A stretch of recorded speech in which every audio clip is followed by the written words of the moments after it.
This Len, conference will now be recorded.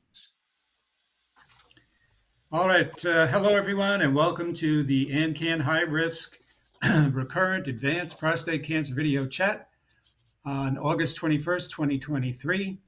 I'm Len Sierra, and I'll be moderating today with a little help from my fellow moderators and the rest of the gang. AnCan is grateful to the following sponsors for making this recording possible. We have Bayer Foundation Medicine, Pfizer, Janssen, Myriad Genetics, Myovant, Telix, and Blue Earth Diagnostics. And we'll get the ball rolling with. Len, could I just make just a quick announcement Please do. at the beginning? Yes. And it's sort of something that came up today, and this is as much for the benefit of all the folks that listen in to the recording, probably more so than the people who are here. But I just want to say a quick word about how we work at AnCan.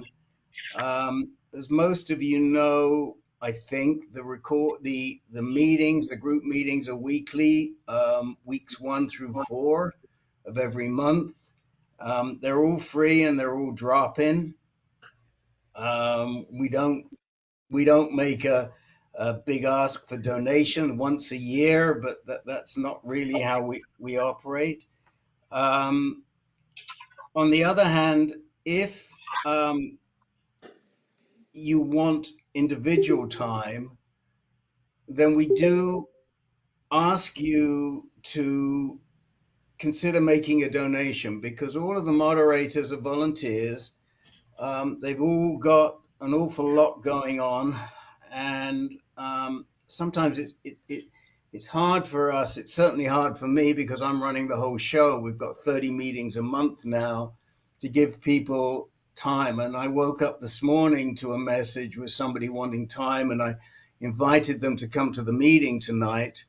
I don't see them here, but if you want individual time, just bear in mind that somebody's got to give you that time. And we really ask you to respect the time of the advocates who put in hours. There's so much that goes on behind the scenes that you just don't see. And so we encourage everybody to come to the groups, and we ask everybody in the groups if you need time. And if you do want individual time, we're happy to give it to you, but we ask for a donation. We leave it up to you how much, but we want you to recognize that it's like calling your doctor or your accountant or your lawyer. So I just wanted to say that, Len. Okay, thanks, Rick. And I know we had one new person. Was it Al Wilfred, or did I get that wrong? Al Wilfred, are you new? Al Wolf was not new. Oh, was there anyone that was new? I'm not new. I've been here before. It's just that with my schedule, I don't get to very many of these. That's okay. All right. So we have no newbies? Okay, dive in, man. All right, I guess not. Let's start with Nigel Woods. Okay, can you hear me? Loud and clear, Nigel. Oh, great. First of all, I'd just like to say, hey, Rick, I hear your message there, and the list of when you gave me, it was Dr. Kim Chi in Vancouver, his contact information about genomic testing. I contacted his office, and through my oncologist, they contacted me, and I had it done right away. I was amazed, and so the service was great. The name was good. And he, in fact, Rick, just for reference, he's the head of the BC Prostate Center, which I didn't know. So didn't speak to him personally, but somehow it happened, and boom, it was done. So some of the information that I have tonight is from that contact he gave me. So once again, thank you very much. It was great. Okay, just quickly, because I don't want to take too much of everybody's time, but since we last spoke, I'm still on the Zoladex and enzalutamide ADT therapy, and my PSA has gone for 6 months. So it was at 0.001, went to 0.04, then doubled 0.08 to 0.08 a month, and I've had PSA tests done every month since that time, and they've been rising 0.03 per month to currently today it's at 0.14. So I have had a bone scan a couple of weeks ago, which found lesions on both scapula, but no other skeletal progression as it was described. The genomic testing that was done on the tumor, that when they removed my prostate, was determined to be a PALL-B2 mutation, and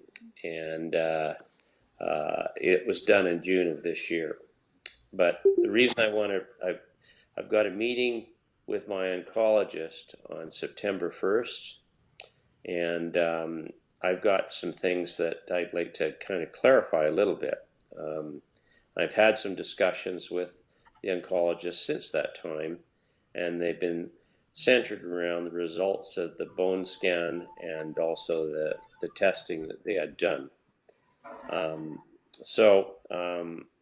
Anyway, so there's my background, and currently what the doctors are feeling is that they anticipate the PSA levels to climb at their current rate, which is 0.03 per month. And I'm having my PSA test done in conjunction with blood work too. That I've had a blood specialist is looking at my blood counts as well at the same time.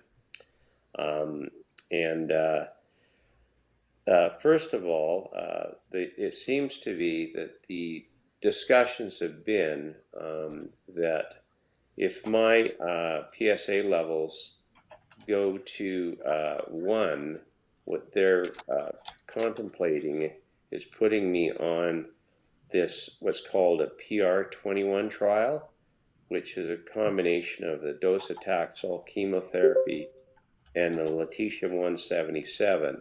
It's not either or, it's a combination of both of those things. And it's just a timing of when one starts. One leads the other, that's basically what it's been explained to me. Now, my question to the group is, have you had anyone have any knowledge or experience with, if the 2 lesions on my scapula are indeed limited to the scapula, why isn't any focus radiation contemplated on those 2 areas? That would be question number 1. And question number 2 would be, given that the gene testing found that the cancer is that PLB2 mutation, why isn't and they do discuss in their summary here that the PARP inhibitor therapies may be appropriate, but they're not currently approved by Health Canada. Right. But they have talked about olaparib being appropriate. So right. You have this. Oh, and they said, I think yeah. So that's essentially the question. Okay, we'll jump in on the olaparib because you just hit a very, very sensitive issue. Len, but why don't you start? But I'm so pleased that you brought up this PALB2 because we'll make a significant point about that for everybody who listens to the recording as who's in the group. But Len, why don't you go ahead and work through some of what Nigel's talking about. Yeah. So, following the profound, I think it was the profound trial, when they first approved olaparib, without getting into a lot of detail, um, it was clear that BRCA2 mutations were very responsive to olaparib, and it was far less clear that all of the other mutations in that whole cascade of uh, what is it? Got a mental block on it. It's They call it deficient. platinum based. Platinum based, I think they call it in this report. Platinum Platinum? based, yeah. No. No, What I was referring to is uh, the what is that DMMR? I got a mental block on. HRR mutations, is that what you're trying to think of? Yeah. Okay. Yeah. And DDR. HRR mutations, homologous recombination repair deficiency. So there are a whole bunch of mutations that they kind of threw into that profound trial without really showing any evidence that anything other than BRCA2 was successfully treated by olaparib. Nevertheless, the FDA approved it. Now, PAL-B2 falls into that category where it's very controversial. Some doctors feel that it's appropriate to give olaparib. Others feel it isn't. Um, it does interact with the BRCA2 mutation in some way. So, that's a tough one. Can I say I don't think something on this, there's a Glenn? lot of data. Go ahead, please. So back in April of this year, and Nigel, if you have not watched the olaparib webinar that we put on about 2 months ago with the disappearing Dr. Neil Shore and Dr. Pamela Munster, you should watch that right away. Okay. Yeah. And all you got to do is you can put Shore into the search window, and the webinar will pop up, or somebody will give you a link. One of the moderators will put the link to that webinar in there. Now, Okay. AstraZeneca, back in the day, around 2019, 2020, got an approval for olaparib. And they did it with what was called the basket approach. So they threw all of these mutations in together, and the FDA approved them. And in fact, what was driving the benefit for olaparib was BRCA1 and BRCA2 and maybe ATM, maybe. But they didn't distinguish that, the FDA, they blew it. And subsequently, earlier this year, the principal investigators of that trial acknowledged that it was a poorly designed trial, and that basically we know that olaparib, a PARP inhibitor, doesn't work for anything other than BRCA1 and BRCA2, and maybe ATM in the rare occasion. Len, bless him, wrote a great paper that we sent to FMI in 2020, and we said, you cannot call all these mutations actionable because it creates anxiety, it creates expectation, and it creates anxiety. And they said, well, the FDA says you can do it. And we said, yes, but the trial was badly designed. And basically, we got shunted into a siding. And until earlier this year, when these two papers came out, and when I get a chance, when Len continues, I'll put the papers in the chat window. But the papers, they had catchy names like, YHRR mutations are not really actionable or something. I forget the names. But the point was that all these all the biggest names, you know, the Antanarakases and the Sartors and the Michael Morrises and all the names that we look up to, they all said the same thing, including Maha Hussein. We blew it. They weren't actionable. So we went back to FMI and we said to FMI, guys, you've got to correct this. Because we've got men coming to us saying, well, why can't we use olaparib? Because you're sending out reports, and it wasn't just them, because it's just as bad with Tempest and Caris and the rest of them. And you're creating expectations that don't exist. And their answer was, well, it's the FDA. The FDA says that we have to do it. We said, no, you don't have to do it. You can stand up on your own and be a big boy and say, we're listening to what the experts are telling us. And this was probably 7 or 8 weeks ago. And we met with, they have some fancy acronym for the group who writes the reports, they got PhDs, and they talk to this one, and they read this thing, and they read that thing. But basically, they didn't do their homework, and they weren't standing up for the interests of the men. And then last Tuesday, I had a meeting. I was supposed to go to Boston for this meeting, and my flights got screwed up, so I did it virtually. And in the last session of this meeting with FMI, they put these two jerks back in the room with us, or one of the jerks back in the room. The other was a woman. And they kept telling us how great their reports are. And I said to them, well, you know, if your reports are so great, why the heck are you telling men that PALB and CHECK are actionable? Well, the FDA says it. We said, yeah, the FDA says it, but we know it's not true. And this is exactly the problem that we have with Nigel. The report's wrong. And if FMI wrote that report for you, and I don't know, you didn't tell us where you got it from, do me a favor, call them up and complain. Because it isn't actionable, and they shouldn't be telling you that it is, and you shouldn't need to come to a forum like this to find that out.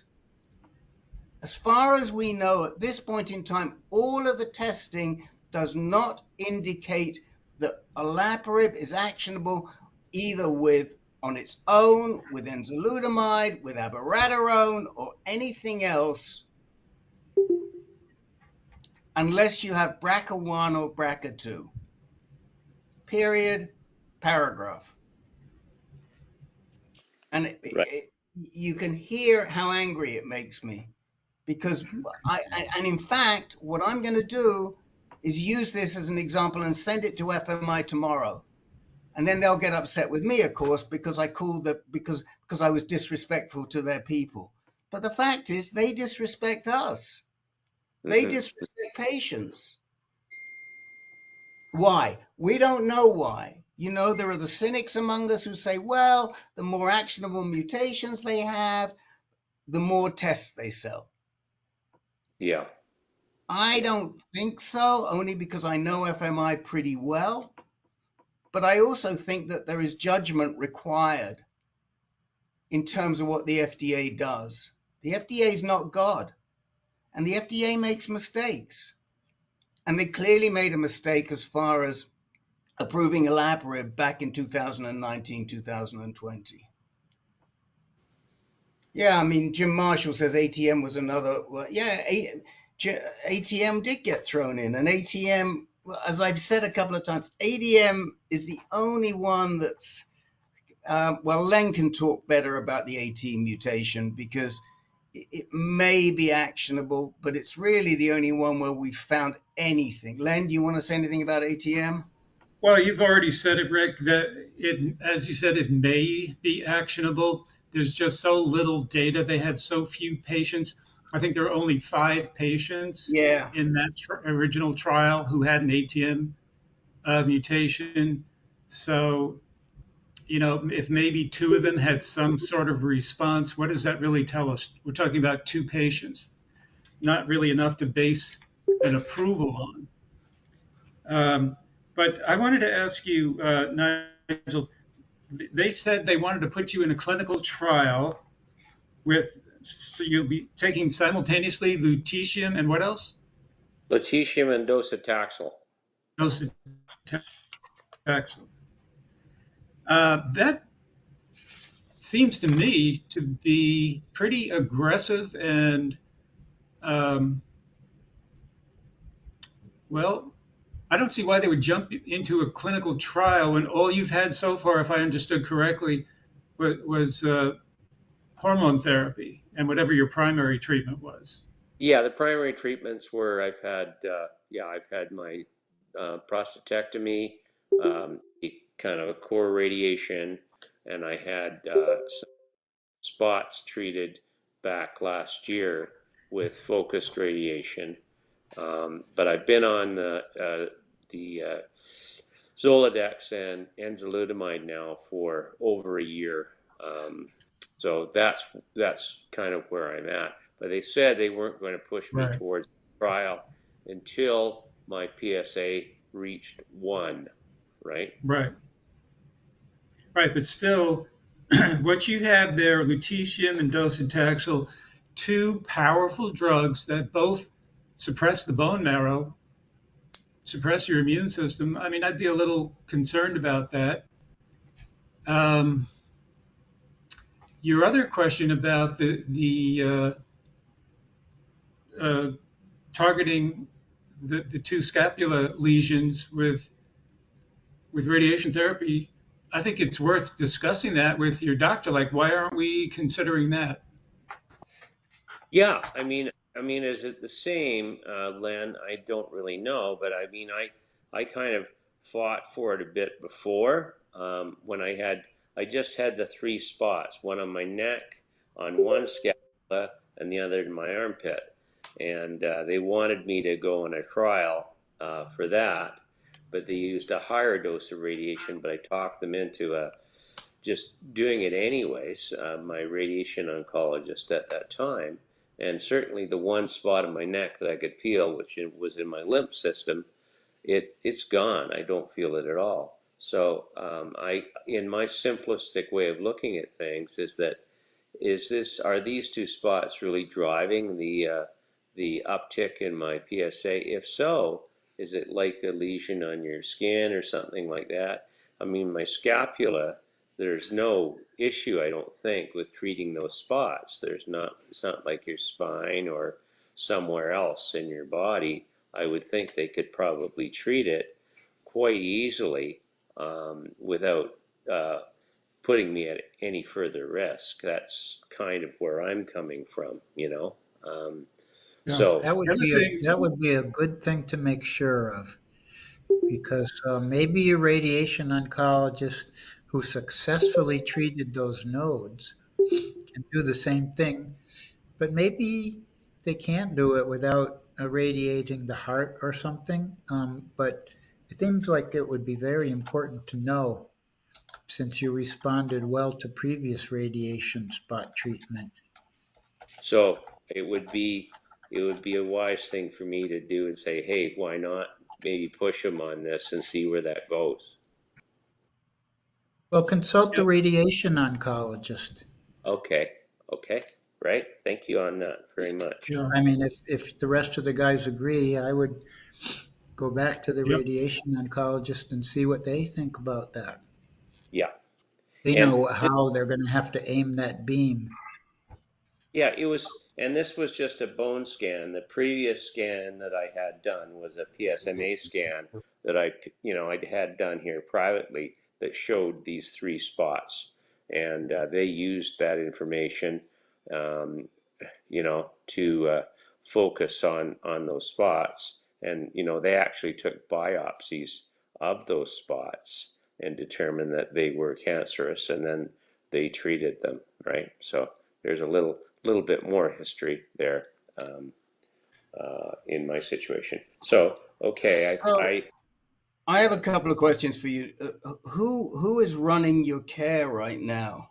a guy by the name of Bernie Eigel, Dr. Bernie Eigel at BC Cancer, and he seems to be the head of the team. I have a difficult time. I saw him, um, all the time, or one time when I started back on the ADT, and since that time, he's kind of been in the background. He was on sabbatical, but he's back in. He is the head of the team that's looking after my case, but he's a medical oncologist, is what he's described as. And does he only work with prostate cancer or genitourinary cancers? I don't know that. I believe so, but I don't know, Rick. Okay, well, I've got his you need to, website up. yeah. I do not see a description as a Oh, here he goes. Dr. Eigel is a medical oncologist specializing in genitourinary oncology with a Okay. special research interest in bladder and prostate cancers. Okay. So, I think you might want to get a second opinion from somebody like Kim Chi, Okay. as to how to proceed. I mean, I think Len made some really good points. To do docetaxel and Pluvicto at the same time could be really, really hard on you. I don't know how Latimer may want to wade in on that one because he's done both and he's on the call right now. But I could see it being really, really hard. Secondly, it really the use of docetaxel for somebody who only has 3 spots that we can see is questionable. Okay. Notwithstanding that we see your PSA going up, usually we'd want to see more. Doctors would want to see more lesions, and that's really where I'd like to see more doctors give a second opinion from someone real good. The third thing is that Pluvicto's great, but it doesn't have durability. Right. Now, Okay.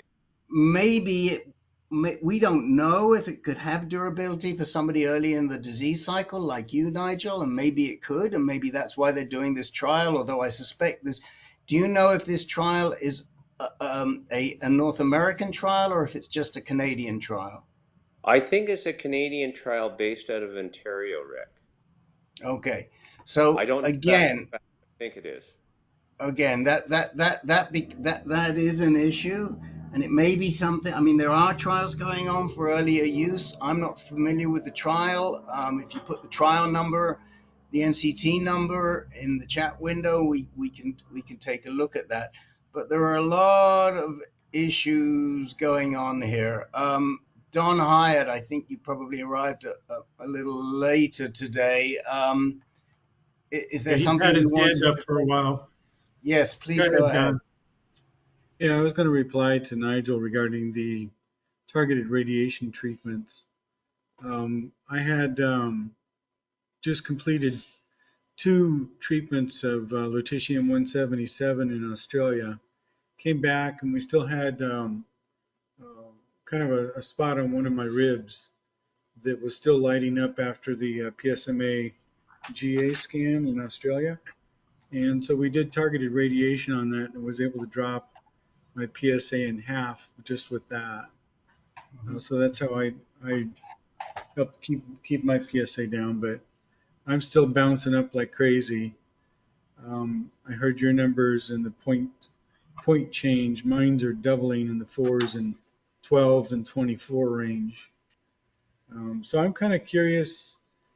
I would even consider going back to Australia for more lutetium because Okay, Don, I I've got to interrupt you, man. We would okay love to spend time with you, but you've got to be here in the first 10 minutes. We have a lot of okay people. We will come back to you at the end or come into the next session, September 4th, in the first 10 minutes. But the protocol is if you are you on our way? Do you get our reminders, Don? yes I do. Okay, so I made a point of putting it at the top, and the reason we do it is because it's just not fair. We can't hijack a meeting for somebody who comes in late, but we'd love to discuss your situation or hang in, and Sure. we may have time today. Okay, Okay. go ahead, Lynn. All right. Nigel, is it okay if we move on? Do you have enough talking points with your doctors? I think so. I think I got enough just in summarizing it that certainly it's worthwhile pushing the request for additional focused radiation may be beneficial to discuss, and also maybe this proposed treatment, it is overly aggressive at this time, right? Right? Would that be correct in saying? And Well, that's our opinion, yeah. Give us and the trial number and we'll make sure. Okay, and just a quick summary of with regard to the olaparib, is it now, would you consider it's not worthy of me pushing the doctors in that direction and saying, why am I not a candidate for this medication?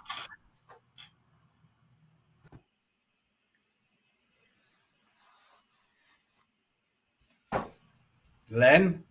Oh, sorry, what was the question? Yeah, Okay, I mean, I got it. The question was, is it worth pushing the doctors on the? No, I don't think.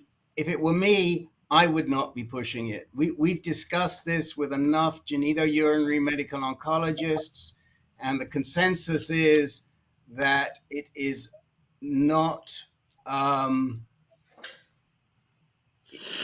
It just isn't going to work. There's no evidence for it.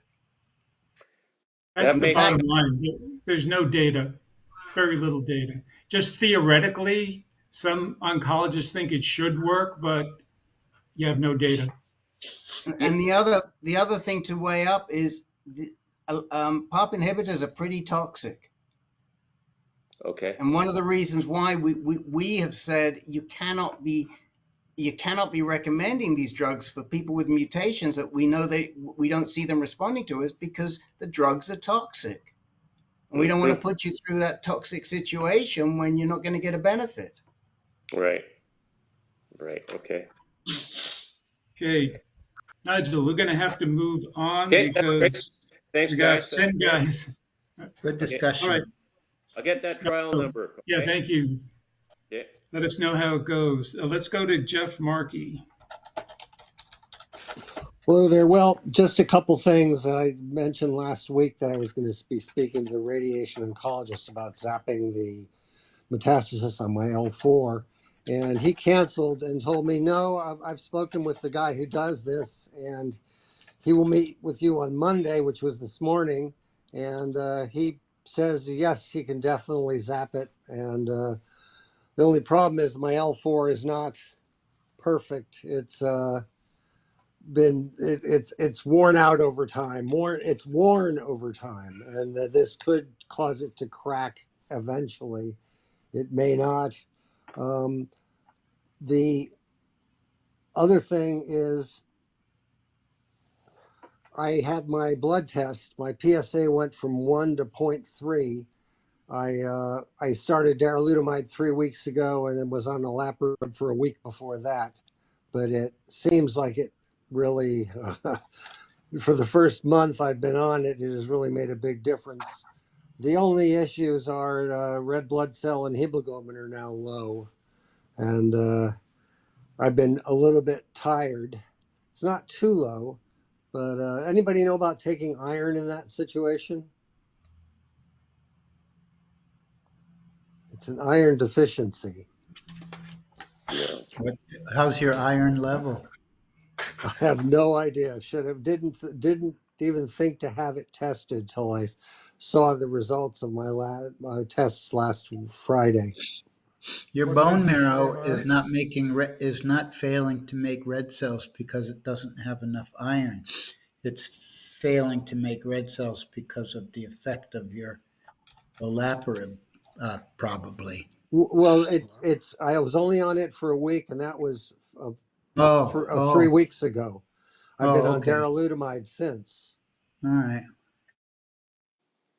So I'm wondering if maybe olaparib depressed it, and darolutamide it'll eventually stabilize. But I just figured I'd ask if iron would make a difference. What made you decide you had an iron deficiency anemia? Yeah, I doubt it. I didn't have any problems before this. My red blood No, cell counts were just how fine. did you conclude your anemia is related to iron deficiency?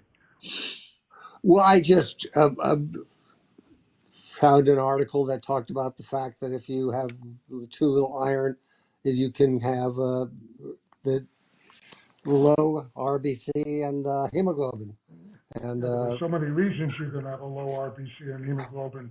That's just one reason, and you could tell specifically by looking at the smear whether you have an iron deficiency anemia. So I'm wondering how you concluded that.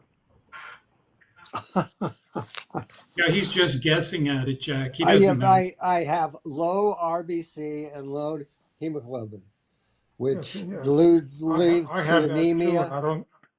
I have it from the darolutamide also, but I don't know if it's iron deficient or not. I could have a hematologist look at my blood smear, make that conclusion, and run some iron tests. But I think it's not necessarily iron deficiency. I mean, you could try eating a lot of steak, taking spinach, No, I just wondered if taking additional. I mean, even if I don't have, would it help? No, That's there's sort of no what I there's was no looking call at. for it at this point. Yeah. If you want to look up your blood count and see if there's a blood test called a MCV. If there's Okay. an MCV, send it to me and I'll make you a comment. But that uh, lacking the benefit of a smear, which would be great to look at, or an iron level, the only thing that you've already gotten done that would give us a hint, I think, is that maybe that MCV. Yeah, I figured it was due to the drugs. And as a result, I wondered if I don't have an iron deficiency, would iron help? The answer is no, not really. So That's I right. got that. That's really all I was looking for as an answer. But I'm Okay. sure that everybody appreciates the detail you went into. It's really Okay. interesting. So a quick question, Jeff. Who is the radiation oncologist that you are consulting with? The guy who's going to actually do the zapping is Dr. Teng, Teng. At South San Francisco? Yes, I mean, he's the guy that I like and have known him for many, many years, and I think he's probably the best radonc is Joe Song. I'm He not trained, sure that. Are you sure that he does this yes, at he's Kaiser? yes, he was, I think he still is the chief radiation oncologist at South San Francisco. He trained with Mac at UCSF, and he's been there a long time. But he's really experienced. He knows his stuff, and the good thing about Kaiser is you can chop and change your docs, and he knows us for many, many, many years. So I would say now he may have retired. I don't think so, but I I'll also look it up. think, Yeah, I yeah, can look it up. Joe Song, I Joseph got it. Song. I will look into it for sure. Thank you. So here are my thoughts, Jeff, on this spot radiation. If your current treatment, if you're responding to your current treatment and the spot radiation is somewhat risky, why not postpone that? Who knows? Maybe your current treatment will bring you down to undetectable PSA. You don't have to run the risk of radiating that what was it, L4? Yeah, L4. That's I'll definitely consider that. That's I like that comment. Thank you. Mhm. All right, Jeff, we got All to right, keep got on to moving run. here. Thank you. Jerry Burr, you're up. Thank you. Just to bring everybody up to speed, what happened was as I was diagnosed with um, prostate cancer 4 years ago that had left the prostate gland and was called Gleason 9. I had high dose brachytherapy at UCSF and followed by some external beam radiation and 2 years of ADT. at which point my PSA was undetectable, has been undetectable until the recent last 3 has come up, and it's now at 2.01. I'm seeing, or I'm with the VA, Veterans Administration, and I saw the urologist on Wednesday had a PSMA the following or that Friday. They have the system right there at the VA in San Francisco. I am to see a medical oncologist 1 week from today by the name of Dr. Washington. I looked up his name or searched his name within the VA and the UCSF. The only one I could find was Samuel Washington. And is Right. anybody familiar at all with Samuel Yeah, Washington? he's not Samuel Washington is a urologist. You need to see a medical oncologist, and I think you need to tell them you need to see a medical oncologist. Sam Washington's a very good guy. He knows us. He's done webinars with us. He knows Howard Walensky real well. He knows me, but that's not what you want. You don't want a urologic oncologist. You need a medical oncologist, Jerry. Well, okay, thank you so much. That's what he was called to me, was a medical oncologist when they referred me to him. I will see him on Monday and ask for a medical oncologist. Well, And by then, I would say I to drive all the way in from where you are to see Sam Washington is not a good use of his time or your time. I mean, go back to them. It's next Monday. You got a week. Go back to them and say, no, I should be seeing a medical oncologist. Now, is this the first urologist that you are seeing in the VA? it's the same urologist that I've been with for probably 2 years now, as my PSA was undetectable when I went into the Okay. VA system. Okay. So So is Sam Washington who you've been with for the last 2 years? no. Okay. Have you seen a urologist in the VA system? Yes, I have. I've been with the urology department for almost 2 years within the VA. Okay, so you go back to them and you say, I need to see a medical oncologist. I don't need to see another urologist. Now, we've got, hold on, Jim. I'll Okay. get to you. I see your hand up. I got you. We've got Joe Gallo and we got Jim Marshall on the call. And on Thursday of this week, we have our Veterans Navigation Group, which I strongly urge you to come to, which is a group not just for prostate cancer. We've also got Dr. John, who spent his whole career at the VA. Is there anything we can say quickly to Jerry so that he doesn't have to jump through hoops when he goes to San Francisco, that he can get an appointment right away with a medical oncologist? Jerry, this is Jim Marshall. The thing that you can do anyway after you see and with a medical oncologist, you can go to the particular office. I forget the name of it. The thing is, used to be called community care, and you can ask to go to a genitourinary Yeah, medical he doesn't need to. Let me stop you, Jim. He doesn't No? need to do that. Oh, he doesn't. Okay, well, The reason he doesn't is because he can get a GU medical oncologist at UC at San Francisco VA. They all okay, attend there, okay. Oh, right? okay. He's just got I to get the right doc. They're not giving him the right doc. Okay.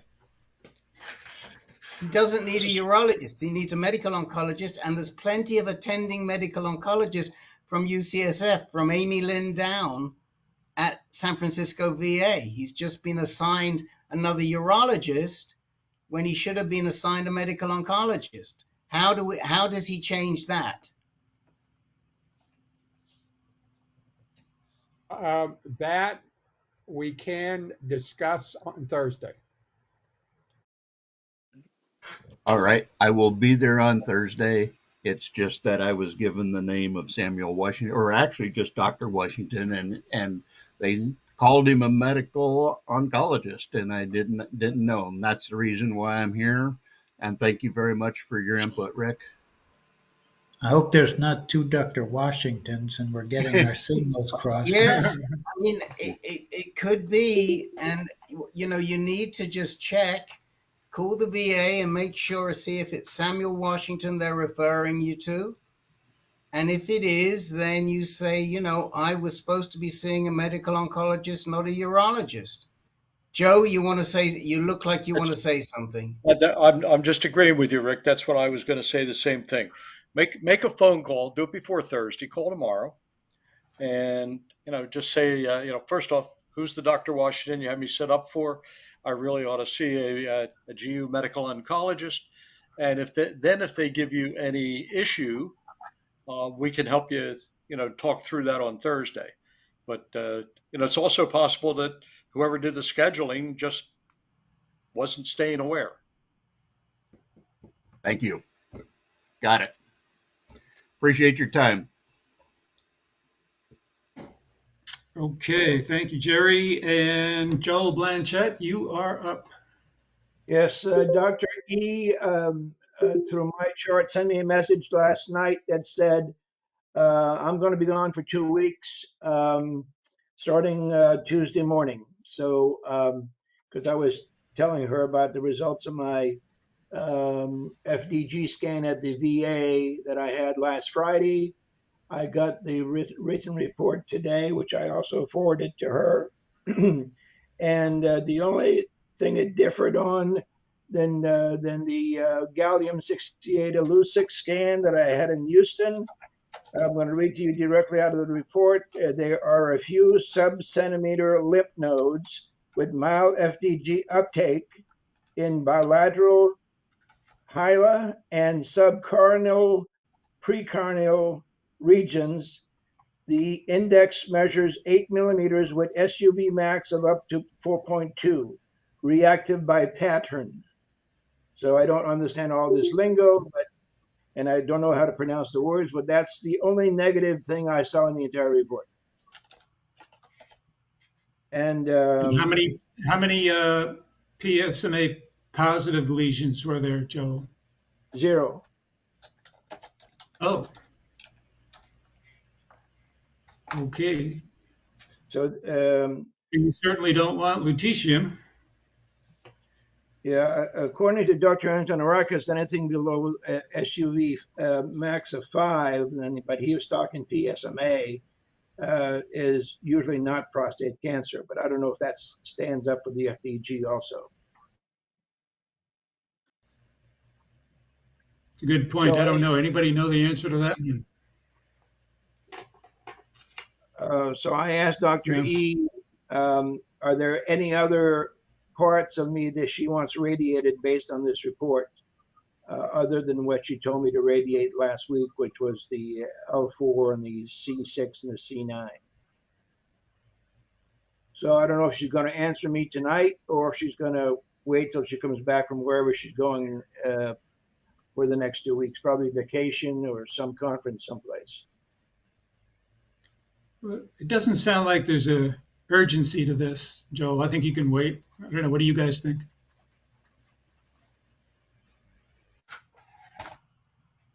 I would be surprised if she suggests radiating some sub-centimeter lymph nodes on FDG that did not show up on PET. Okay. Yeah, there's always the possibility it could be an artifact that is awfully low. Once again, assuming that the SUV standards for PSMA are the same for FDG. Yeah, and I don't know if that's the case or not. I mean, you could have like, hairline fracture or some bone injury that healed that could light up. Okay. So But get her opinion. we'll get her opinion, and I'll do whatever she says. Okay. Anybody else? All right, Joel. Thank you. Thank you.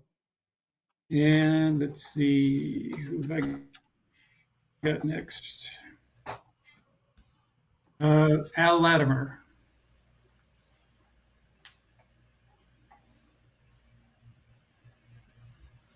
Hi, Len. Hi, everyone. Is Al with us? Can you hear me?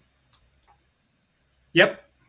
Okay. I just wanted to report I had a Pluvicto treatment 6 weeks ago tomorrow, and I have my second one tomorrow. And as you recall, this is my second go around with this. My PSA was 22 before that treatment 6 weeks ago, and it is still 22 now. So it stopped the PSA from going up because it was going up 4, 5, 6 points every month before that, and it has stopped it at least for the first month. The side effects have been, well, I've had a little bit of dry mouth, but for the most part, not much. And tomorrow I have treatment number 2. So that's what I wanted to report. I have another issue though that I'd like to talk about for a second. Is that when I stopped the chemo, they weaned me off prednisone, and I haven't felt right since I did that. And they're suggesting now maybe I just go back on a low dose of it. That this is a common problem, and I'm just wondering what the group thinks, particularly people that have already been through, chemotherapy, Taxotere. Otherwise, I'm doing fine. I don't have a lot of cancer. I don't have any side effects from the cancer. It's all the side effects from treatments. And right now, I feel that that it's really since I went off the prednisone that I just don't have the energy levels I used to have, even during Taxotere, that once it wore off a little bit, I felt better than I do now. So, I How mean, long we have a ago lot was of, the Taxotere? I don't know if anybody has experienced this or, but Dr. Scholes and Dr. Singal both say, well, go ahead and go back on a small dose of it and see what happens. And I'm reluctant to go on any more meds if I don't have to. I've been waiting to see if I get better, but I've been off the prednisone now for 2 months. And I don't think it was the Pluvicto. This has been a pretty much an ongoing issue even before that. So, David Muslin, you want to say something on this? Yes, sir. How much is a small dose, Al? 5. Yeah. I haven't been on chemo, but I experienced the same thing after being on prednisone for a year and a half. Really took me a while to get past the fatigue. I thought it was everything else, but I think it was the prednisone. So I experienced exactly the same thing you did. So you're saying that eventually it did wear off, and you feel better again? I felt better again, and then I had a outbreak of hives, which I've been dealing with. Had to get back on prednisone again, but I got off it very quickly, and right now I'm feeling the same fatigue, but it did go away after about a couple of months. Yeah, Three so months maybe. I'm at about the 2 month period. It took me 6, 7 weeks to wean off of it because I was feeling the effects of it. But I've been off it completely now for a couple months, and I was expecting by now that I would feel better. But I call it the wall. I hit this wall in the afternoon, and if I try to push through it, I just get worse. And so I've been taking a nap most every day to offset the effects of it. Yep. I just Same here. Give it a little more time. Let's see how you do. Unless you want to okay. go So back on, unless you want to go back 5 milligrams. It's well, I'm tempted to go back on it because in a few weeks we're going on vacation for a couple weeks, and I don't want to be stopping what we're doing every day to take a nap if I don't have to. Yep. I hear you. Um, It's worth it. It's worth it then. Okay. I agree with you, Al. okay. Excuse Anyway, me, Al. Anyway, how did you get off of the 5? Did you just stop or did you taper over no, a couple absolutely weeks? not. I tapered. It took me. I tapered over a 2 month period.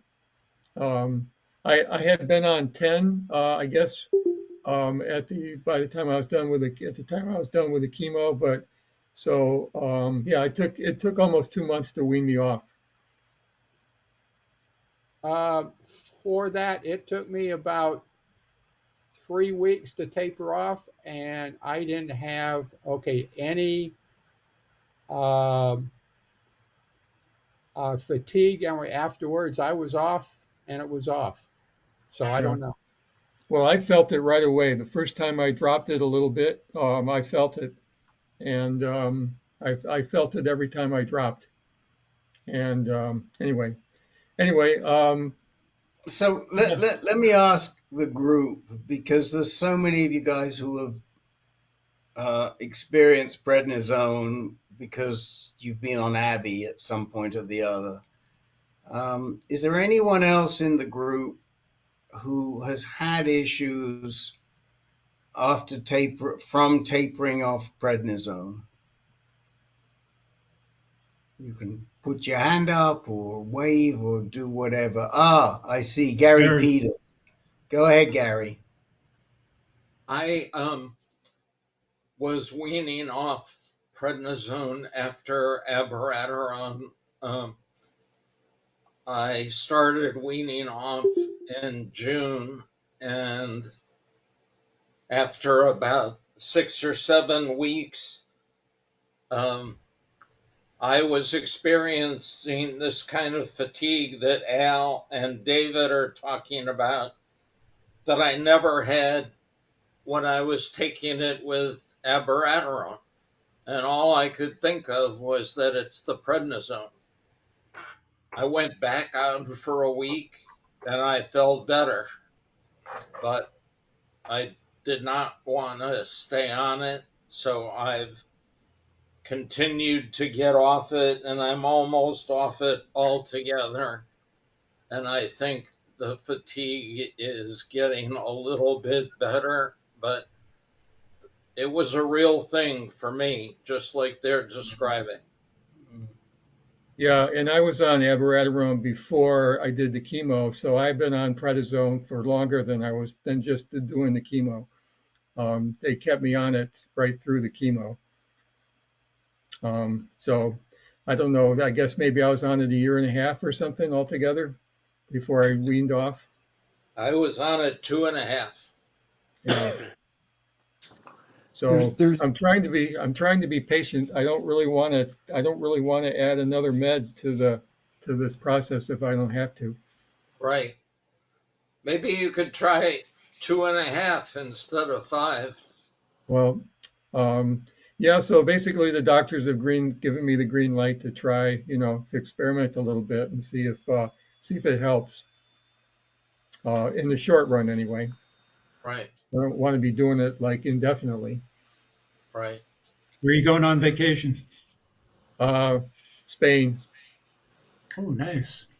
Spain, and it's a week in Spain and a week on a cruise in the Mediterranean. Beautiful. Well, hey, Okay. you're going to be in siesta land. You can take your nap and just say it's a Hey, siesta. it's perfect, huh? Just You know, You'll Al, fit when you right get in now. when you get There's back and you always want to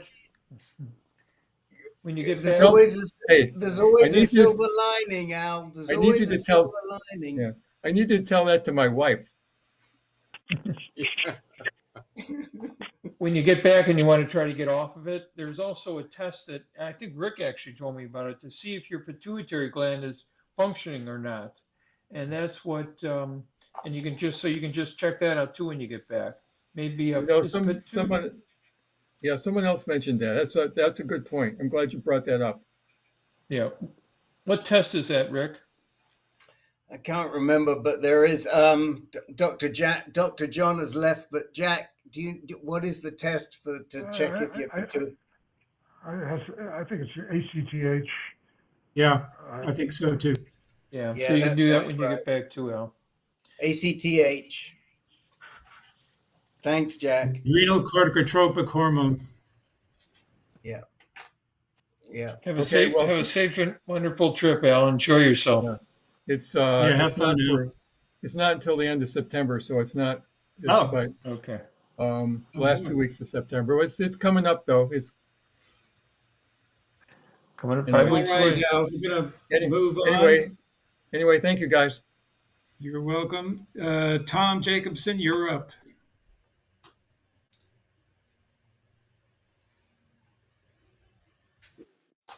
Hmm. Is he with us? Tom Jacobson. Going Sometimes he once. has. Sometimes he has to take a quick. Um, uh, IO uh, break.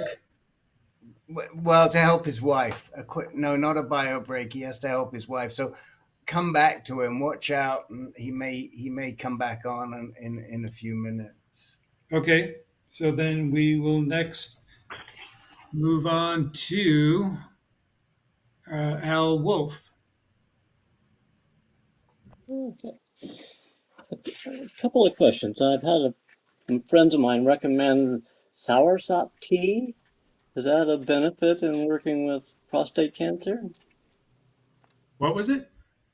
Soursop tea. They've used it in the Mediterranean for years. It's a plant. So you take the leaf of the plant, make a tea out of it, and it's supposed to help with cancer. No, I think if you read Rick's letter leading into this meeting, he said we don't believe in uh, alternative medicines. Okay. Well, so let me correct that. What I said was we don't endorse alternative medicine. We endorse complementary medicine. And this soursop tea, which is not something I'm familiar with, but we'll ask the group and see if they know, could well be something that you can take in addition to what you're doing.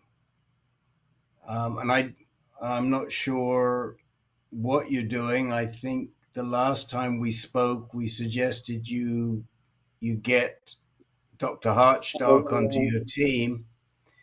I'm on abiraterone and prednisone. So I'm sorry, you're on abiraterone and prednisone, right? Yeah.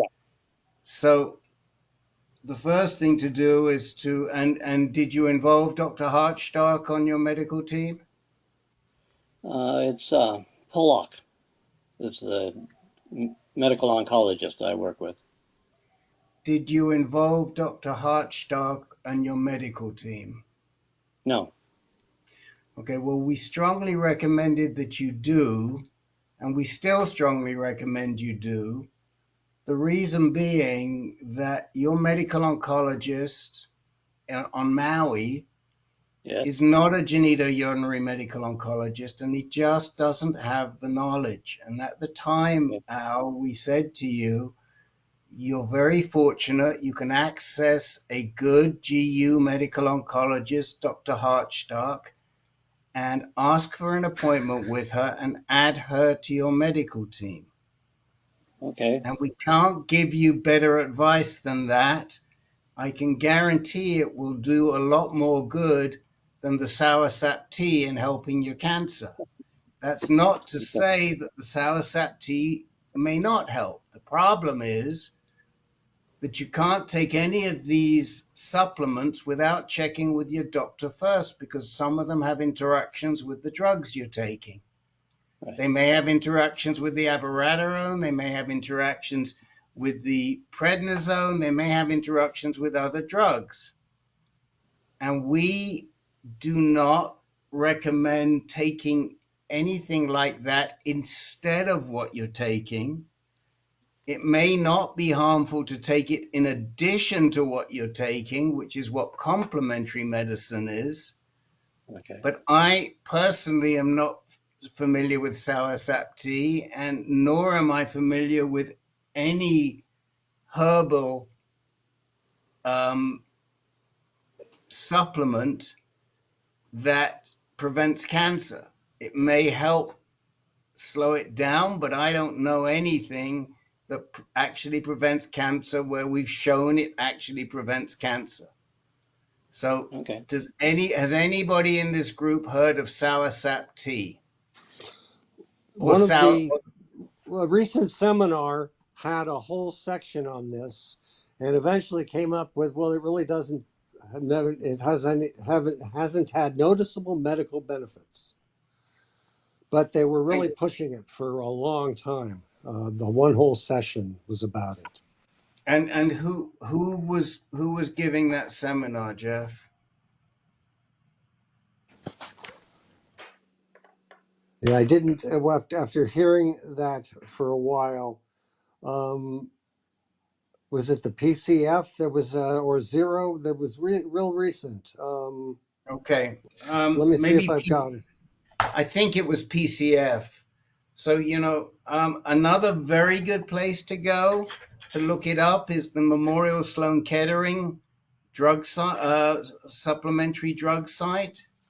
So if you go to, and I may be able to find that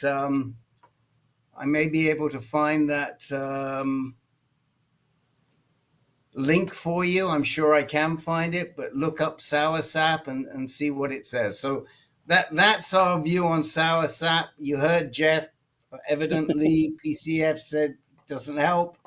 We don't know, but if you are going to take it, make sure your your medical oncologist is aware of it, and really you need to have Dr. Harzstark on your team.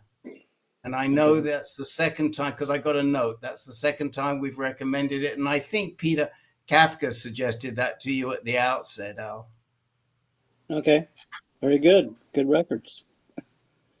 Thank you. Did you have something else you wanted to bring up?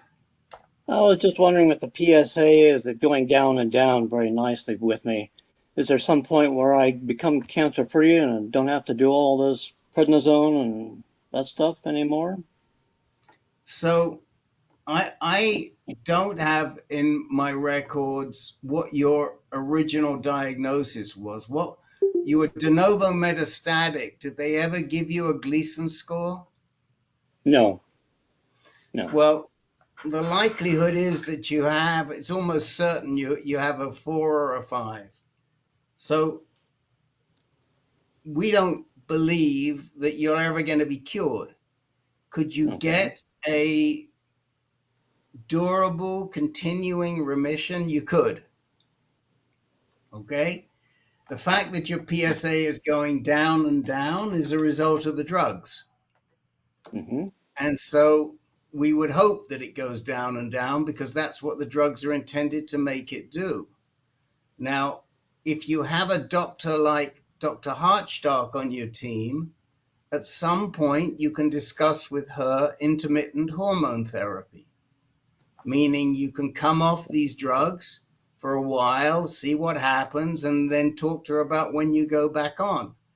But that might be well beyond the knowledge of the doctor, the medical oncologist on the island of Maui, because they just don't see enough and they're not sophisticated enough in treating prostate cancer to understand the intricacies of intermittent hormone therapy. That's the reason why we're suggesting to you that you incorporate her. Okay. I don't know how to do that at this point, but I'll find It's out. very easy. You call up your doctor and you say, I'd like a consult with Dr. Andrea Harzstark. She's at Okay. San Francisco Geary at Kaiser Permanente. It's not difficult at Kaiser. That's the good news about Kaiser. And you call them up and you ask for an appointment. And Okay. then once you've got that appointment, then she's on your team, and you, as you know, she shows up, and you can send her a note saying, well, what about soursop? And Okay. somebody, Gary Peters, has been good enough to put in the chat window the reference to soursop on Memorial Sloan Kettering, so you can have a look and see what it said. What does it say about soursop, Gary Peters?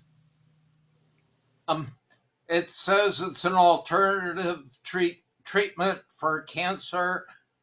There's no evidence that it does help cancer, but no major side effects reported, and may help fight off infections. Okay, so take a look at that. They also usually talk about drug interactions on there, on that website. Yeah, And I then, didn't look there. so that's fine. You're really helpful, Gary. But that's where you got to go, Al. And you got to get Harzstark on your team, and you've got to, because you need, if you want to get off these drugs, that's the way to do it. Okay. Thank you.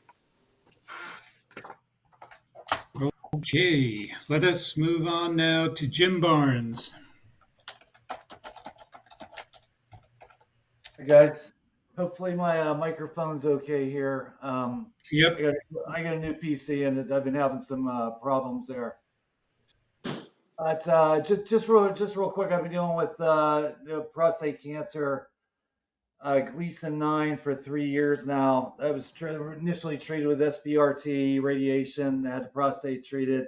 Then I went on a combination of Eligard and enzalutamide, and then couldn't handle the enzalutamide, went to abiraterone, and then that failed that, and I went on to docetaxel for 6 months.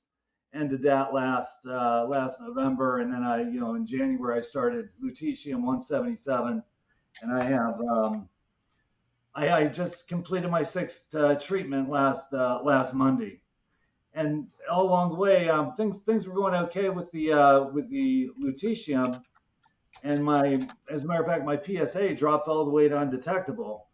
But since then, that was like the 2nd or 3rd treatment. Since then, my PSA has been creeping up to 1, then to 2. Now, as of last week, it was 4.5.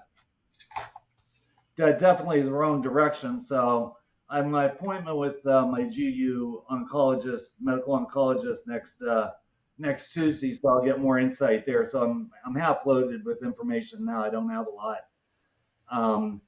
But I'm just trying to figure out what the next steps might be. Is it just to, I've also heard lutetium 177, you'll actually have your PSA rise before it falls, where you'll have Mets that are increase in size slightly and then start to decrease. And along the whole way of getting the lutetium 177, I'd be asking the nuclear medicine docs, well, how's it going? How effective is it? What have you? And they said, it's working great. And we're getting all really positive feedback from the scans. Lo and behold, last week after I got my lutetium treatment and got the scans, not only did my PSA rise to 4.5, but also they have found more lesions, additional lesions, new lesions on my ribs and possibly elsewhere in my pubic pelvis area. So, I'll figure that out with Dr. Appleman next week. And but just wanted to start to think about what are the, what's next in the toolbox in terms of treatments.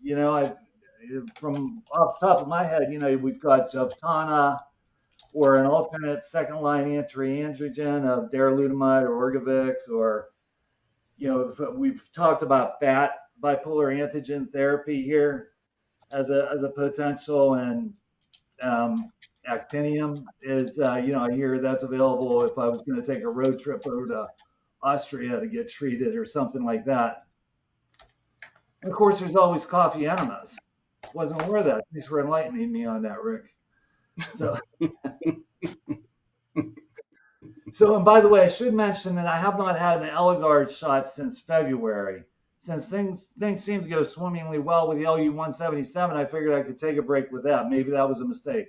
Maybe that's the crux to my problems, getting off of ADT altogether.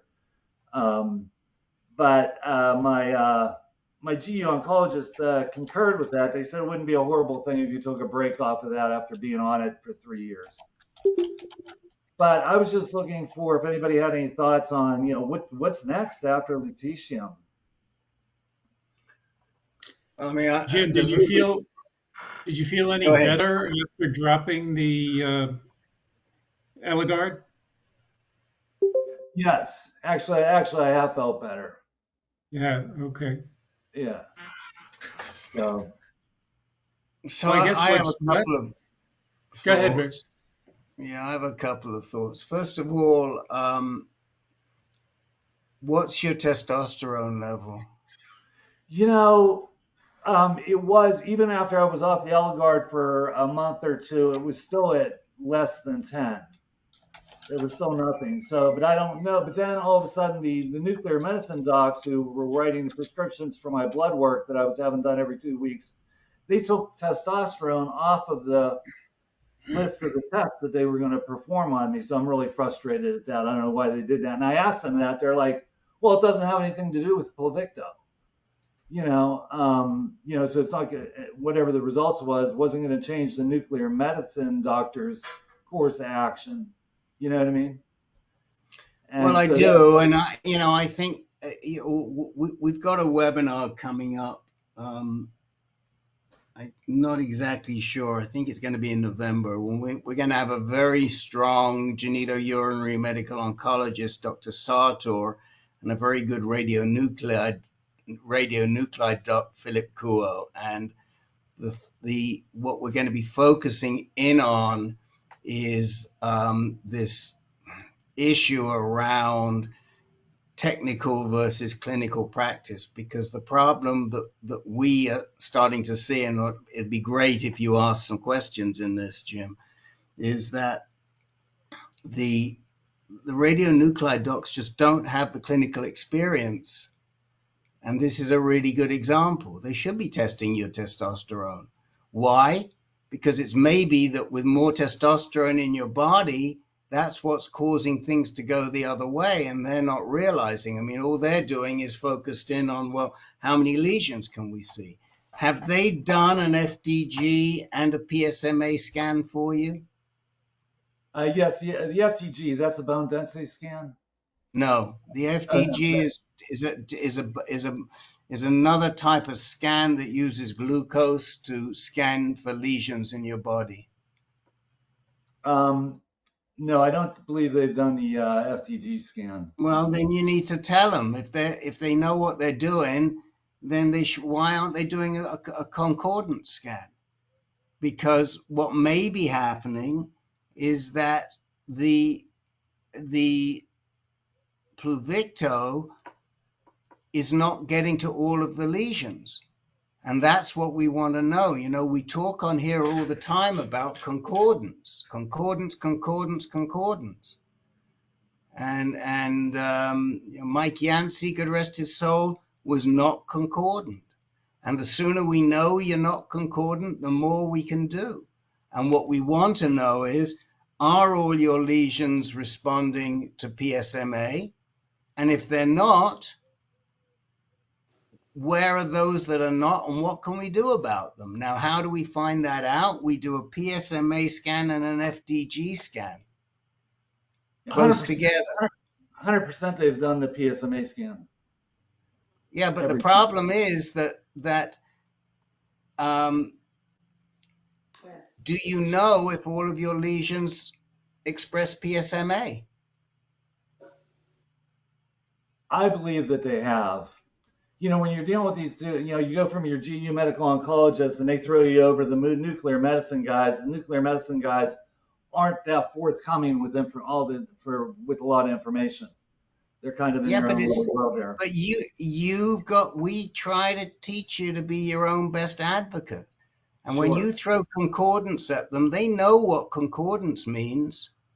Okay. The I'll have trouble is a a lot of them don't bother with concordance, and they need to.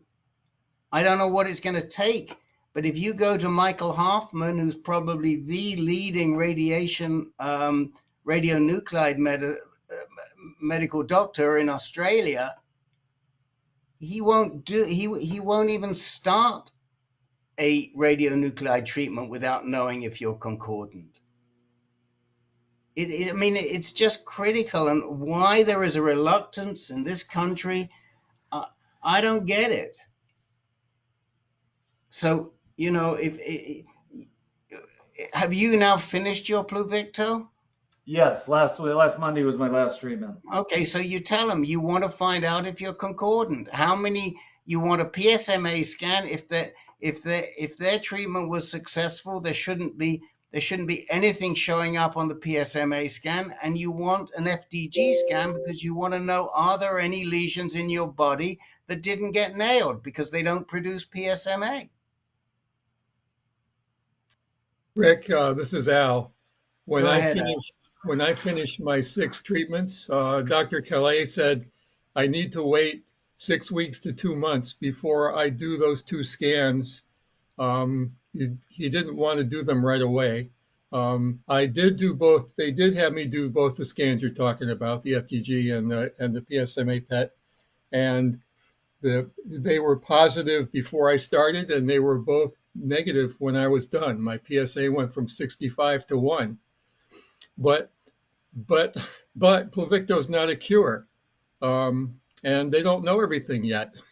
Unfortunately, Jim, I'm in the same situation you are, but except I'm doing my second round of Pluvicto now, and Right. you know, when when do you shoot the remaining bullets that you have? How do you, so $65,000 question. Well, Absolutely. I mean, I think there's a couple of things to learn from what Al just told us. The first is that these concordant scans are really important. The timing, that's above my pay grade. But whether you do it now, whether you do it in 6 weeks, you got to do it. And when your PSA went down so low and now it's coming back up, there are two things that come to my mind right away. One is testosterone driving these lesions that didn't get nailed. And two, are there in fact lesions that didn't get nailed? And we don't know the answers to those, and that's what the doctors should be addressing. And even if they don't want to do it right now, they should be talking to you about this, and talk to Appleman about it. Appleman's a smart guy; he knows about concordance. Absolutely. And the radionuclide docs, you tell them we got a webinar coming up where we're going to have Philip Kuo and Oliver Sartor talking about the clinical implications of radionuclide docs treating you. And you guys may be able to learn something from that. Because it seems to me not everybody's on the same page here. And who's suffering? My buddy Jim B. Absolutely. And I don't like that. I just don't like it. So that's my 2 cents. Anyone else want to? Al's contribution was great. Anybody else have anything they want to say on this? Thanks, Al.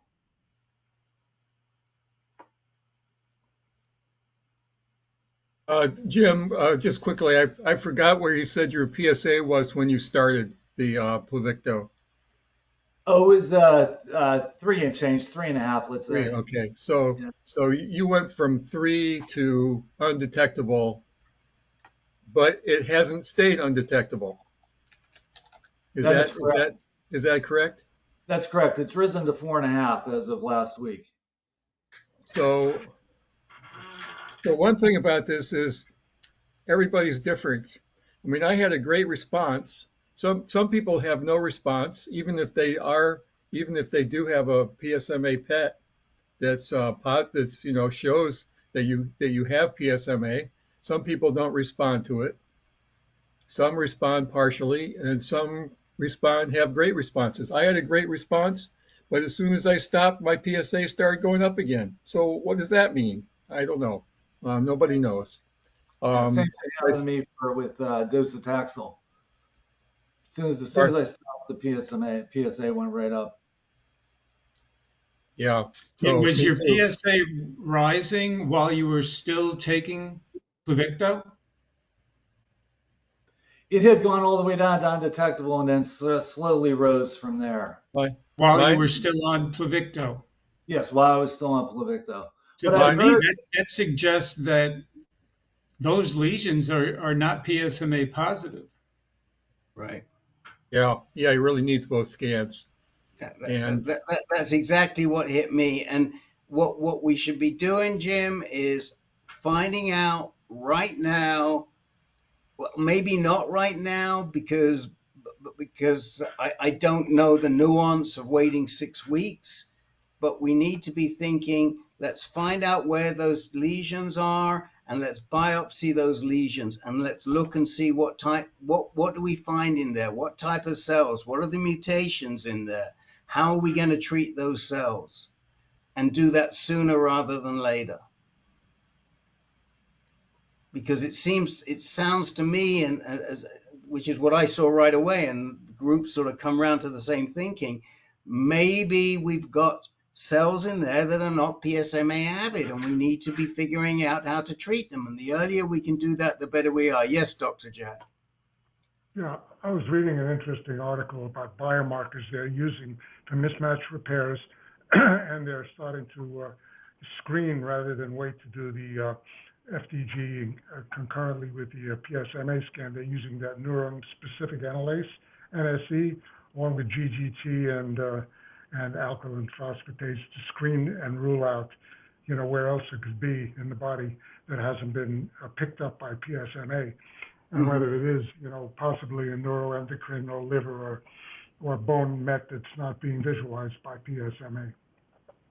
So what is your advice to Jim when he talks to Dr. Appelman next week? To ask for an NSE blood test and alkaline phosphatase and a GGT.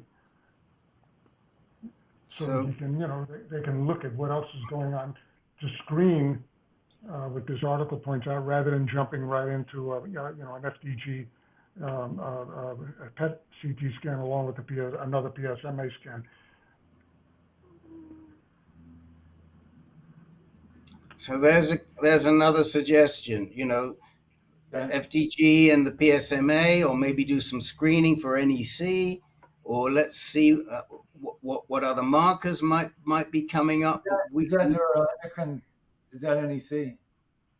NSE, GGT, Oh.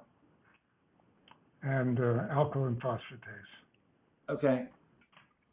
I'll come back and pick that up off the recording. Thank you. I'll say Rick, again. do you know if, can you put it in the chat window for us, Dr. Jack? Thanks. Watch the chat window, Jim. Rick, is anyone screening for DLL3? Oh man. Again, this came up in my FMI. Oh yeah, it's on our radar.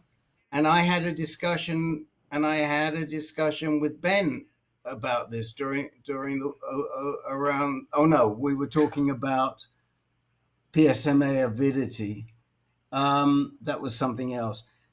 Not as far as I know. I mean, we should be screening for DLL3. For those of you who have never heard about DLL3, it is I guess a protein that is expressed by neuroendocrine cells, and there's been a bunch of work done on it at Memorial Sloan Kettering, to the point where they're hoping that they can use it like PSMA, and they can attach, they can create a, I always get this, it's not a bispecific, I forget the name. What's the name of the molecule, Ben? I should be using a ligand, I think. They should be. They can create a ligand where on one end is a payload, whether it's lutetium or actinium, and on the other end there's this seeking missile that goes to DLL3. But it's early Well, I think days yet. that's. I think you think of antibody drug conjugate, Could be. ADC. Well, Yeah. what is the general name for the PSMA molecule? The general name? Yeah. What? Oh, it's just it's a protein, transmembrane protein.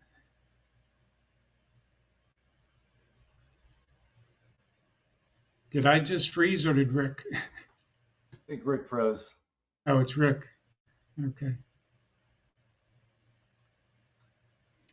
Oh, well, Dr. Jack, Rick, if you can hear us, you froze. We're going to move on to Dr. Jack now. Thank you, everybody.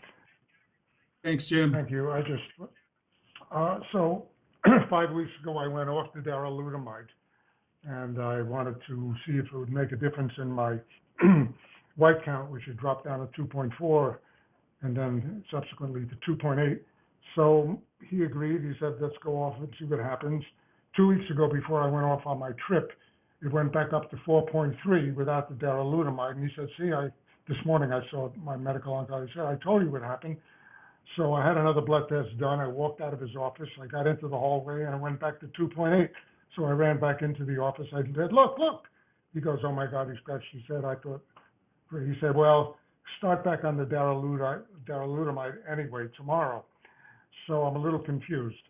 I went off the darolutamide in order to see whether the white count would be rectified, and it was, but now it's back to 2.8, unrelated or related in some way, but to taking the Orgovyx by itself, which I've been taking, or if it's a residue from the SPRT several months ago. So I'm confused, and I wonder if anybody has any thoughts about vacillating leukopenia in people who take these anti-androgen drugs. When it goes up and down, and does it ever normalize, or am I going to have to live with the anxiety of this thing plummeting down real low and my being predisposed to some infection? That's my first question. Any thoughts? I guess they could always give you a shot of Neulasta, right?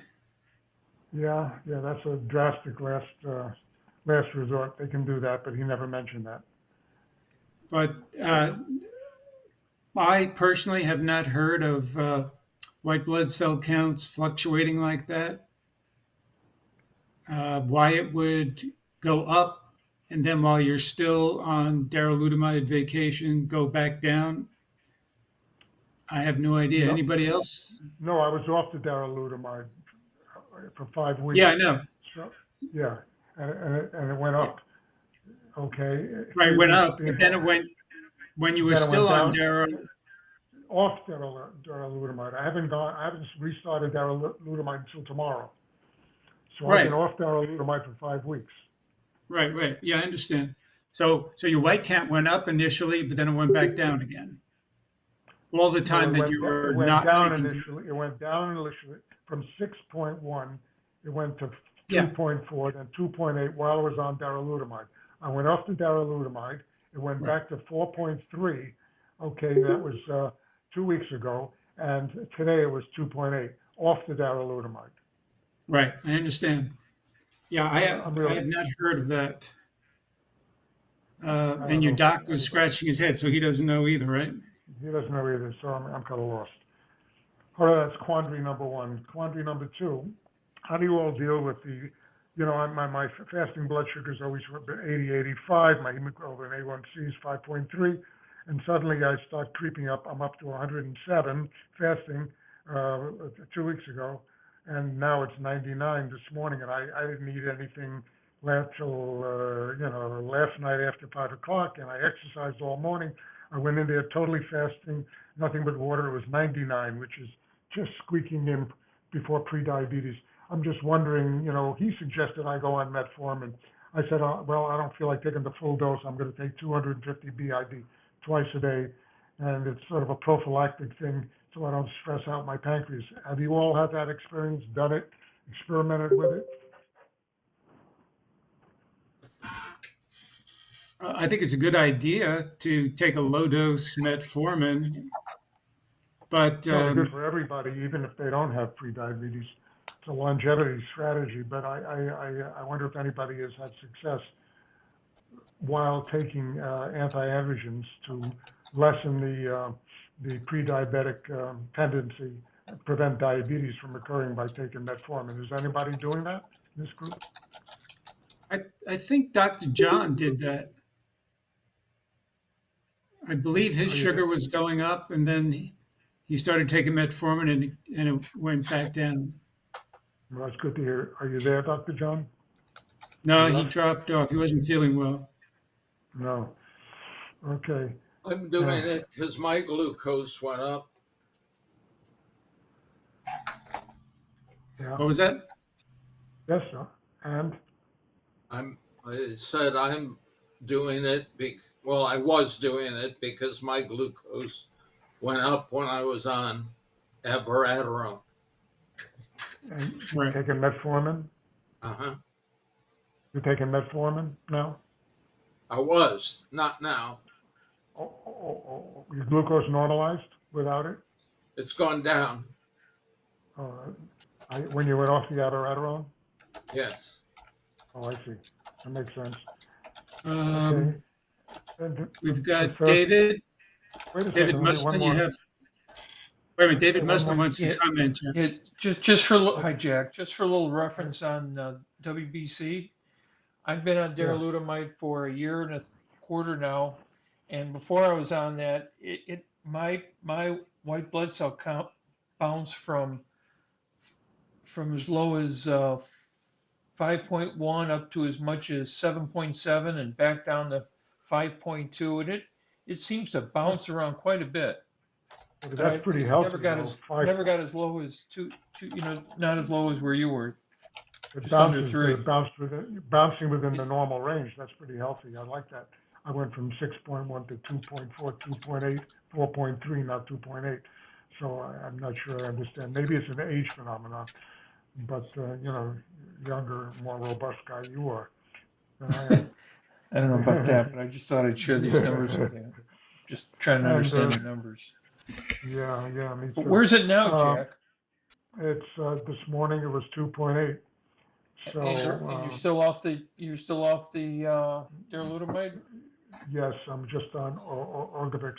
So I'm going to start tomorrow BID 300 BID and see where it takes me, and hopefully something will happen good.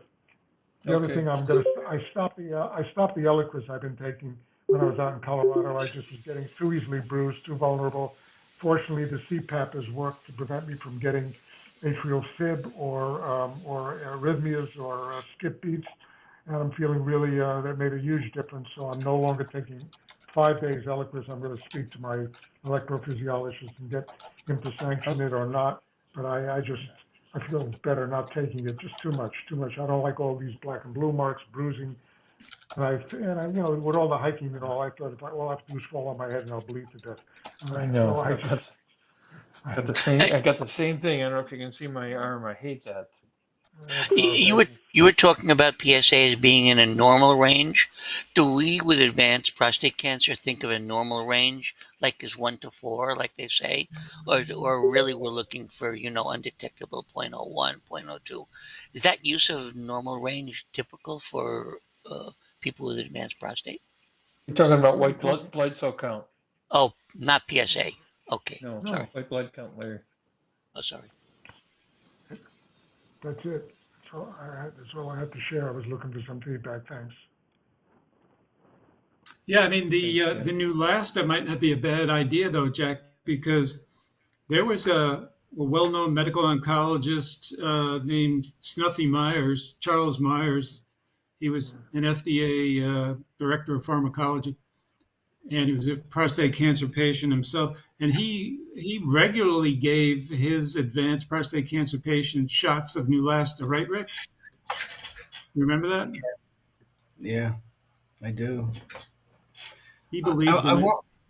I want to. Larry misunderstood, but raised a very good point, which deserves an answer. Which is, what is the normal range if you have metastatic prostate cancer? And the first part to answer that question is it depends on the treatment that you had. Because if you still have an intact prostate, or you had some radiation or what have you, then if you're not on any treatment at all, your normal level of PSA may be less than insignificant.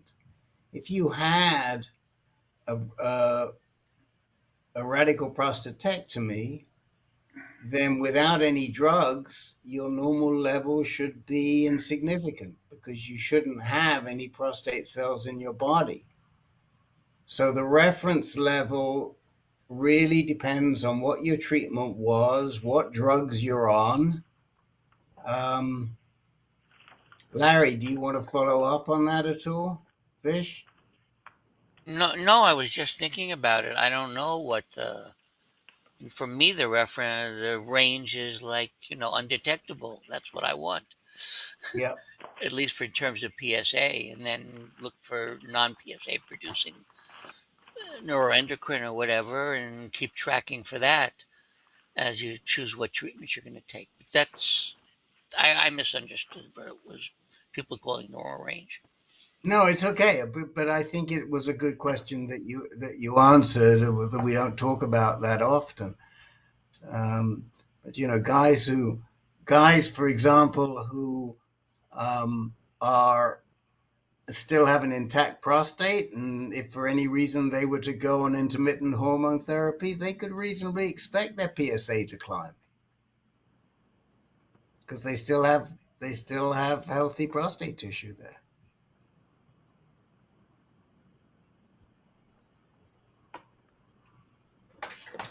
Jack, did you have any other issues? No, thank you. No. I see Joe Boardman is with us. Hello, Joe, and do you have any contribution you'd like to make? I think we covered everybody in our regular session here. Oh no, I just thought I'd drop in and see how everybody's doing. Okay. Well, it's always good to see you. How are you doing? Never mind Yeah. how everyone else is doing. How are you I doing? mean, I can't. Well, I was going to say I can't complain, but you know that's a lie.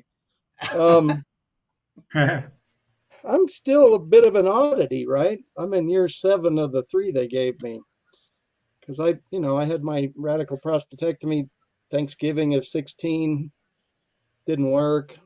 Gleason's 9s, all kinds of stuff, and then it was doubling. The PSA was like 1.5 after the surgery, doubling every 3 weeks.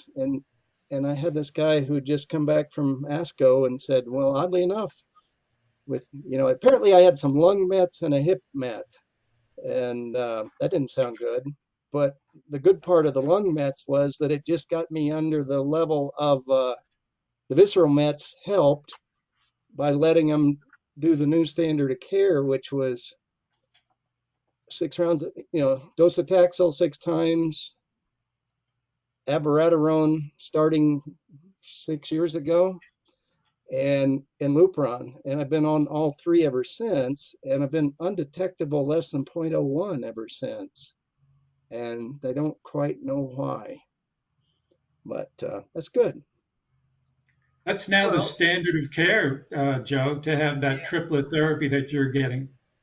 Yeah, I mean, I've read a lot about it, and at the time, right, it was, 7 years ago, whenever it was, they were moving all these late stage things earlier and getting 2 or 3 times the benefit, and so I did all 3 of them plus a surgery. Were You you know, part of the Peace One trial, or was I was wasn't this done in out? any trial. No, I was just a guy with prostate cancer. you Okay. know, have you had any discussions about maybe going on intermittent, Joe? Because what Well, I concerns read me, a paper from UCSF, and the only literature I can find says it's what they say. I, I've got a Lupron brain, of course. It was Non-inferior. non inferior. That doesn't right? convince me to change anything. I Well, mean, and my doctor said the reason everybody's getting neuroendocrine cancer is because they're living 7 years instead of 3. yeah, but you Um, see you know, that's the whole point, and that's why I would probably come off that abiraterone or change it up or do something, because when you're on the abiraterone for such a long period of time, it allows the cancer to figure out workarounds, and when it figures it out, there's nothing we can do. And I mean, right. But that's just my concern, and I'd be I know, talking but to. you haven't had Gleason 9 and all this stuff and then been undetectable for 7 years and me tell you to stop that. Yeah, but we've seen guys who have, Of and then course, but you would have seen them and then dead 3 years earlier when had they the not done drugs the have triplet stopped treatment. working, let Anyway, me that's finish, okay. Joe. No, that's Let me okay. finish. When the drugs have stopped working, we can't find anything to put them onto.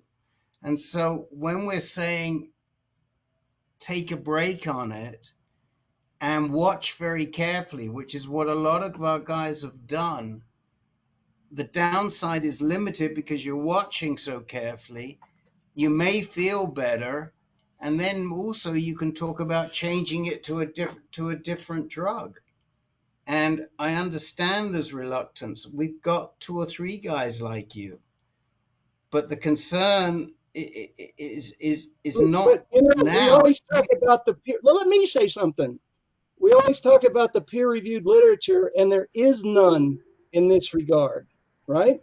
Non-inferior does not send me to say I want to stop treatment. Okay. Yeah, I mean, if you feel okay, if some guys tolerate the ADT very well, if you're one of those, no reason to take a holiday, I suppose.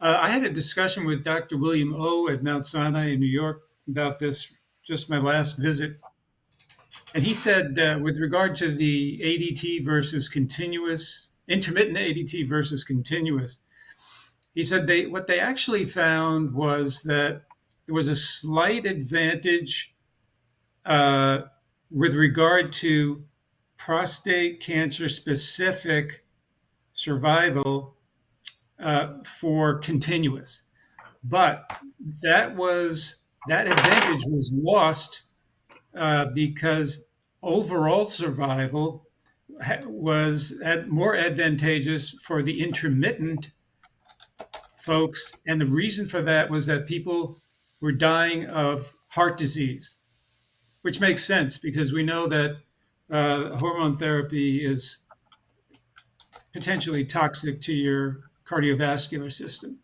So that's kind of the trade-off there.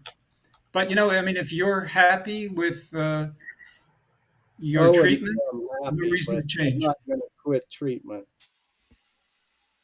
What was that? Well, I wouldn't say I'm happy and really tolerating it well. Okay. I mean, nobody Yeah. tolerates 7 years of dual line ADT well, I don't think, right? Okay.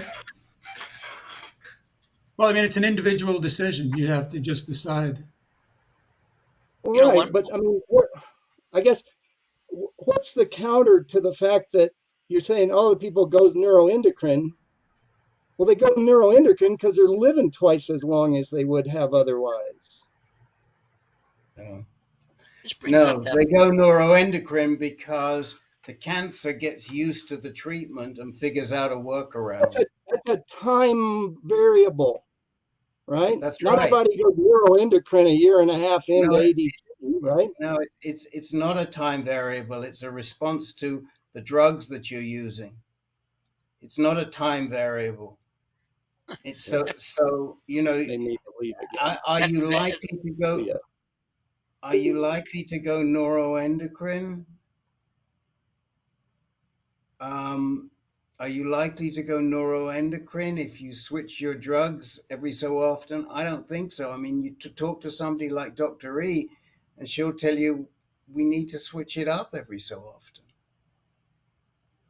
that brings up the additional question about, so if you do intermittent, does that mean that you may be delaying the onset of neuroendocrine because it's intermittent instead of steady, rather than switching it up?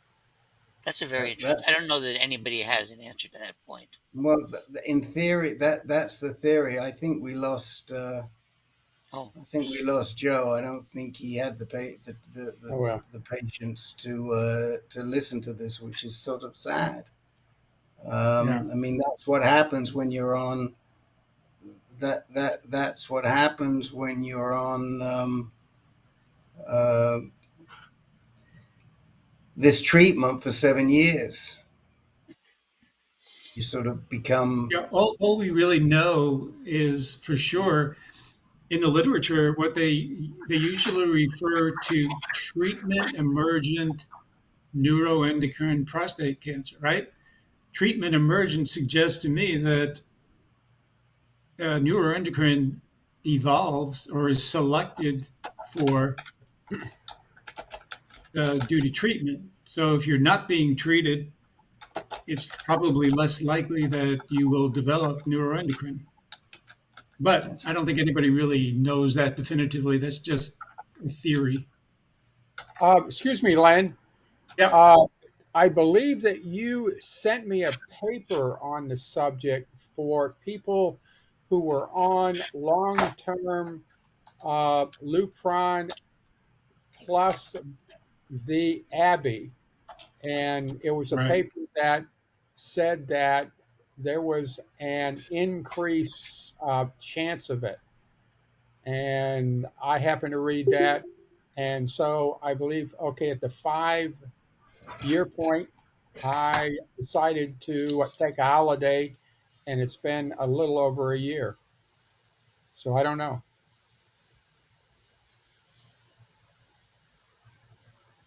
Yeah. there's art and there's science, and I yes, was there's a just going to lot of say the same thing. there's a lot of science to this, and yeah, we can say, well, the IHT is non-inferior, but what we haven't studied is, does the IHT defer the onset of neuroendocrine? And I would say, from talking to a lot of docs, the general concept, the general presumption is that it probably does, because it keeps the cancer off guard. I mean, I think of some people that have been very dear to us, like Jake and Richard Foodie and Rob Beniscus, who used second line anti-androgen, the same second line anti-androgen drug for years and years, and did great on it. But when that drug stopped working, we couldn't find anything to give them. We didn't have anything in our arsenal. And so the reason we encourage you to talk to your doc about switching is because it keeps the cancer off guard. And and some people don't want to hear it. Evidently, Joe Boardman didn't want to hear it, because he's convinced that this is just a time thing, and it's going to happen whether you're on 3 different treatments or 4 different treatments, or you're on the same treatment. We don't think that's true. We don't think that's true. Rick, is there a time period that's recommended? Like, I see Jim hung in there for 5 years, and fellow who just dropped off was 7 years. I'm 28 months or so on Abby and Eligard. Is there a time frame that you should start thinking about? Maybe it's time to take a break. Well, I mean, I would say yes. I mean, where you are right now, and Len is probably better equipped to answer it. So I'm going to ask Len to respond to it. But I would be definitely talking to your medical oncologist about what do you think about going on IHT. Len, what would you say? Yeah, well, I would say the same thing I just told Joe Boardman. How do you feel on Abby and Eligard? If you feel like, God, I hate this, this is my quality of life sucks, and your PSA is undetectable, why not take a break? See if you take a break and it makes you feel a lot better, continue the drug holiday until your PSA begins to rise. And if that makes you nervous, then you can go back on therapy. But it's a quality of life question for each individual. They have to decide for themselves. Joe Boardman, some guys like Joe Boardman, they feel comfortable, they feel protected while they're under treatment, and they feel kind of naked and vulnerable when they're not under treatment. I don't feel that way, but that's me. Everybody's got to sort that out for themselves. Right. But certainly, talk to your doctor about it. Yeah, but I think there's another element too. I mean, and I absolutely agree with what Len said, but there's the other element of keeping the cancer off guard. Yeah. And Right. and deferring the onset of untreatable disease. And that's the discussion that you should be having with your guy. I'm not sure who you're seeing now at Mount Sinai, because didn't the guy you were seeing, the Dr. O's lieutenant, No, what was his I'm name? I'm with Dr. Patel. He's not going anywhere right now. What's Dr. his name? Patel.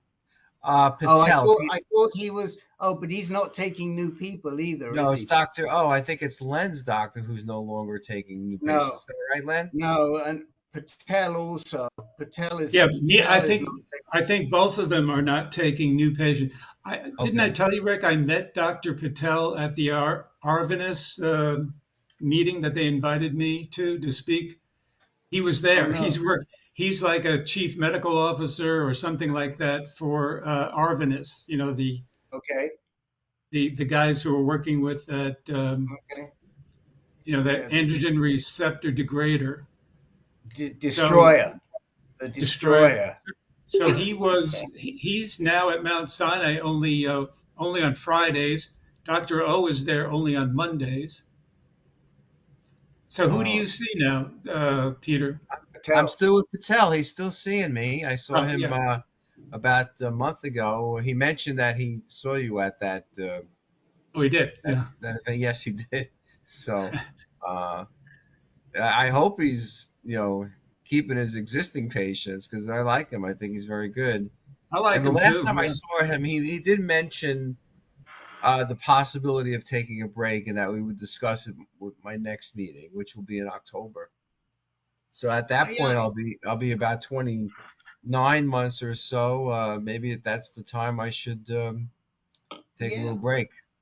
Yeah. But Now, as we said earlier in the meeting, Peter, be very careful coming off the prednisone. right, Because you have to taper off of it. But like Jim Marshall, I mean, maybe it's a good time. And the fact is that if you keep a close eye and you watch, and hopefully your testosterone is going to come back. But even then, for some guys, it just takes a long, long time. Like Peter Kafka, it takes an awful long time for the testosterone to come back. recover really. Okay. Yeah, I mean, it doesn't happen overnight. What we seem to think, and we have seen, is that if you're using Orgovix, it comes back a lot quicker. But who knows? We don't have the experience of someone having used Orgovix for 4 years either, so we don't really know. But after a year, yeah, Jim Marshall What did you? Peter, yes. Anyway, the blood test. I get a battery of them. Then anyway, every month, Every month. the whole shooting match. Wow. So they're watching you very closely. Absolutely. Yeah. Yeah. Okay, and I like to see them too because of the testosterone starts to rise. It finally happened to start to rise, I believe, at the 10-month level, jumped up to 113, and it dropped back down to 34. So it'll be interesting. That's weird. Yes, it is essentially at the end of the month to see exactly how it is. But I get the blood counts, and I get the liver, I get everything, and I like to see those. Yeah. Yeah. So before I know we're about 12 minutes over, and kudos to Len for getting us through everybody so quickly. We did great, but I see Matt Krieger came in late. Did we get to Lynn Lindsay? Didn't he have something? Oh, no. Yeah, is he still with us, Lynn? Yes. You bet. I'm here. Thank you very much. However, my question was answered when Rick, when you talked with Alfred Wolf about the difference between alternative and complementary medicine, I had a question, but I'm going to hold it back in the interest of time. Good. Thank you. Okay. We love complementary.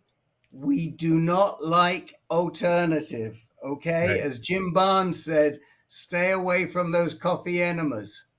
Right. Right. Okay. Good. Thank you. Good. Matt Krieger. Yeah, this wasn't a question about coffee enemas, so thank you for that. Yeah, thanks. I hope it's a quick question, just a little bit of advice, nothing real substantial either way. But as Rick, I think we talked a little bit a few weeks ago. I had PSA rising from undetectable or less than 0.06, and it rose up to 0.35 within about 3 months. And fortunately for me, the next one a month later dropped back down to 0.18. And my medical oncologist said, well, let's wait a couple months before you have your next PSA. Don't need to do it real quickly. I was just wondering, does anybody have any thoughts on whether I should be getting tested every month in this situation? Yes. Or every couple is okay? And I've taken the advice from someone before that always get your testosterone checked when you get the PSA, which hasn't been routine for me, so I appreciate that. Any thoughts on that? Does it matter? So Go ahead, Jim. It's so Jim, cheap. Why chime in not at do the it bit. every month? Sorry. Hold on one second. Before we start, I just want to say there's pros and there's cons, and hopefully we're going to hear from both sides right now. So we'll go. Len, do you want to start this off with Jim, or do you want to say something first? No, let's go to Jim. Absolutely. I've been doing it now for 6 years. Every month I want to see the blood counts because provided something changes, I want to know it at the end of the month. So it's just me. Yeah, and you're getting the full panel, everything, not just PSA, and so you're looking at everything every month. Yeah. Right. Anyway, everything, our liver, phosphates, the CBC, chem panel, everything. Larry Fish, what's your take on this one? My question about that is, at what cost is the full panel and that you're getting? The PSA itself is $15 or less maybe. That's my take. Is why not monthly? If there's variation, you can watch the trend. Watching trend for 7 years. Well, I think the reason why not monthly is because some people, there are guys who can't deal with the anxiety. So it's a mental health issue. And so you have to balance that mental health issue with not letting things get out of hand. and how long can we go before things might get out of hand? At the same time, there are a lot of guys who feel very uncomfortable having to go in and test every month. Gary, I triggered something. What? Go ahead. I'm one of them. I have a real challenge opening that PSA score. Not something, unless I had an exceptional reason to be watching it monthly. So far, quarterly has been enough for me. Mm-hmm. We get it. That's why I said to you there's pros and there's cons. Let's ask the professional. Okay, we got Gary P. We can take. We'll go to Regina. Let's ask the professional, and then we'll go to Regina. Dr. Jack, how do you deal with patients who have this, scanxiety, PSA anxiety, whatever it is, and how do you offset that? Well, I wanted to ask Matt, if I may. I don't even know where he is in this treatment, what his objective is in getting his PSAs in the first place. I mean, are you doing it because you're waiting to decide when to get a PSMA scan, or are you way past that? Are you being followed post whatever? I don't know where you are, so I'm a little confused. Yeah, great question. Thanks.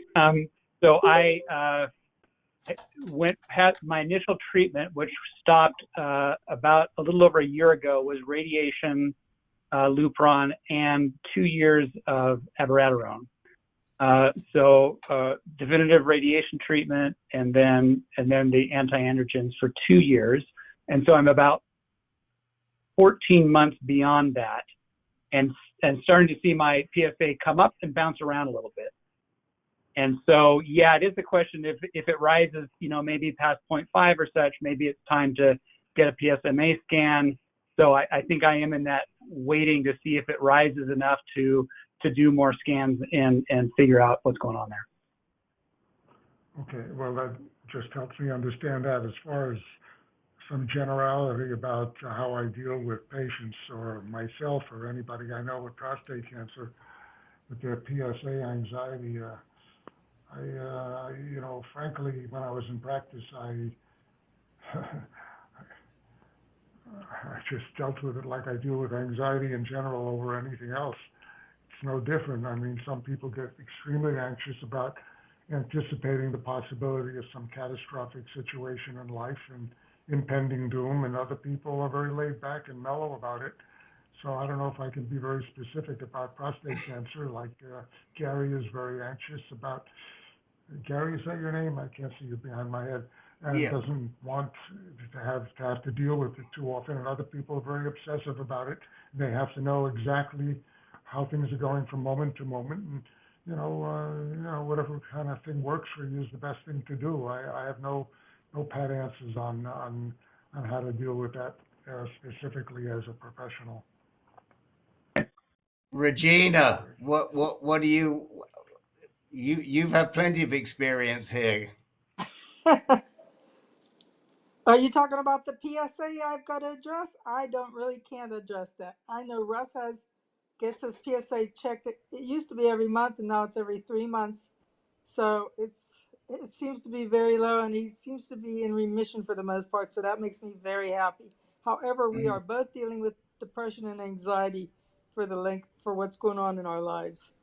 It's difficult, and I'm just wondering, do you guys deal with depression and anxiety throughout all this process stuff? Yes. I Very think, definitely. I think it, that's why we put so much focus on the mental health issues at AnCan, because we know, and we also know that being on androgen deprivation drugs exacerbates the mental health issues. And we see it. We've seen it in this meeting tonight. And we have a lot of empathy. Don't know the right ways to deal with it, but listening and allowing people to express themselves is certainly one good way. And Matt, I think you have to make the balance. And decide whether you want to do it monthly. If it bothers you, then I wouldn't wait longer than 3 months. But if it were me, I wouldn't want. By the way, when I was getting my regular PSAs, I used to get a monthly, and I went through 11 months of seeing my PSA rise after treatment. And so, but thank God I'm not a very anxious person, so it didn't bother me that much. I'm not. From my own, hearing this is really helpful, so I appreciate it. And it's obviously causing me some anxiety to think about not getting it done every month. So that's probably a little more than I'd have if I waited. So maybe there's my answer. So I appreciate everybody's thoughts on this. It's very helpful. Thanks. Sure. Matt, I would have a conversation with your doctor about scheduling a PSMA PET scan, because your PSA is rising fairly rapidly from undetectable to 0.3 and change in 3 months. That bodes well for picking up something on a scan, because the scans are a factor of your PSA level, but also your PSA doubling time. So, they might pick something up, and then you'll know how to go forward. Yeah, I appreciate that. The thing that was sort of the consideration on the other side was having the PSA drop down below 0.2. The next month, then you wonder if you're getting a false, maybe a false.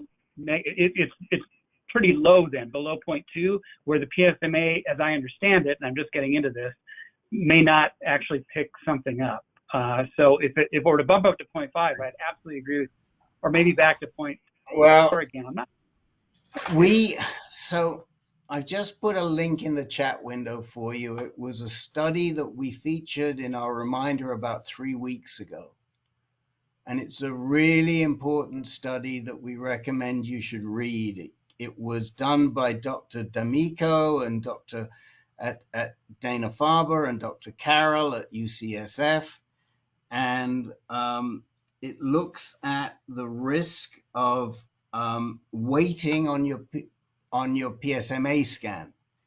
And we're probably changing our ideas on this, because for the longest time we thought, yes, wait until you get up to 0.5, 0.6, 0.65. You're much more likely to see a result. But it's not so important about waiting to see a result. What's important is spotting it early. So if you do it at under 0.2 or 0.25 and you don't see anything, here's the ammunition. Dr. D'Amico's study is the ammunition to go back to your provider and say, I need to get another study, because this is exactly what they studied. It's what D'Amico studied. So open that, read it carefully, go back and look at our comments. I think it was from the first week of this month. Although if you keep go back, and I think I called it something like tell them Dr. D'Amico sent, tell your payer Dr. D'Amico sent you, or something like that. But it's really it's important, as Len says. We don't want it to rise too much. Yeah, this is really on point. I appreciate that, and it's very recent. So thanks so much. Okay, and and we are changing our thinking on this, and what we're saying is, okay, get a study. If the study doesn't show anything, then go back to your payer and ask for another study, because Dr. D'Amico said you should. And Dr. D'Amico is one of the biggest names in prostate cancer as a radiation oncologist, and so is Dr. Carroll, and they're the two last names on the study. Len? Now, other thing about my situation I didn't explain, I did not have the prostatectomy. I had the radiation, or maybe I did mention that. So little different situation in that, I might expect some PSA there, but point well taken. Right. And I'm going to take a look. Really appreciate it. Yep. Shall we close it out, Rick? It's 10:20. Yeah. Oh, well, 26 after the hour. Yeah, All but right, I guys. got to tell you, all I just want to say, this last 26 minutes has been lots of great stuff. So I'm glad we stayed on. Thank you, Lynn. Yeah, I agree. It's good discussions. Thanks to everyone for joining and sharing in the discussion, and we'll see you in Right. 2 weeks. 2 September weeks. 4th, No right? meeting next week, guys. No meeting next week. September 4th. Okay? Thank you All very right. much. Next week. Thank Good you, night, Rick. all. Good night. Good Bye-bye. night, everybody.